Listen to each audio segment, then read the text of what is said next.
এই স্বার্থপর পৃথিবীতে না আমি কাউরে ঠকায় কোনো জিততে পারবো না। আজকে আমি যদি কাউরে কঠিনভাবে ঠকাই, কোনো না কোনো সময় যে আমিও এর থেকে দ্বিগুণভাবে ঠকবো। ভাই এটা বাস্তব, মেনে নিতে হবে। আমি অনেকেরই বলছিলাম, তারা মেনে নেয় নাই, কিন্তু আজকে তাদের মেনে নিতে হইতেছে। তারা অনেক কঠিনভাবে আজকে ঠকছে। আমারে ঠকাইছো তোমরা, বুঝছো? আল্লাহ যা করে ভালোর জন্য করে। তুমি আমার যেমন ভাবে ঠকাইছো, ঠিক তার থেকে দ্বিগুণ ভাবে তুমি ঠকছো আজকে। অনেক আফসোস করতেছেন, তাই না? এখন হয়তো বা ভাববা তুমি আর কি যে এটা হয়তো আমার বরদোয়া। আসলে ভাই এমন না, বুঝছো? এটা বরদোয়া না। তুমি আমার যেমন ভাবে ঠকাইলা, যেমন ভাবে কষ্ট দিছিলা, আমি যখন মানুষ, তাই না? এটা তোমার মানতে হবে রে ভাই।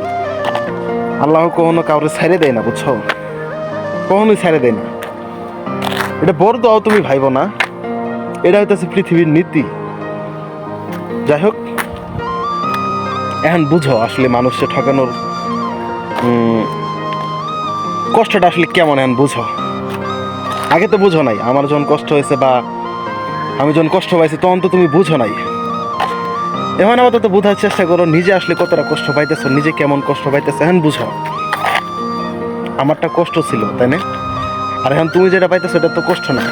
আমাকে ঠকানোর প্রতিটা ব্যর্থতা এখন তোমার মনে পড়বো, ঠিক আমি তখন কেমন ভাবে কষ্ট পাইছিলাম। আজকে তুমি যেমন ভাবে পাইতেছো, আমার থেকে যে তুমি দ্বিগুণ কষ্ট পাইতেছো, ঠিক আছে? তাই বলি কারো কোনো কষ্ট দেন না। আপনাদের সকলের কাছে অনুরোধ, আপনারা কোনো কারো কষ্ট দেন না। আপনি অন্যকে কষ্ট দিয়ে না নিজে কখনো সুখী হতে পারবেন না।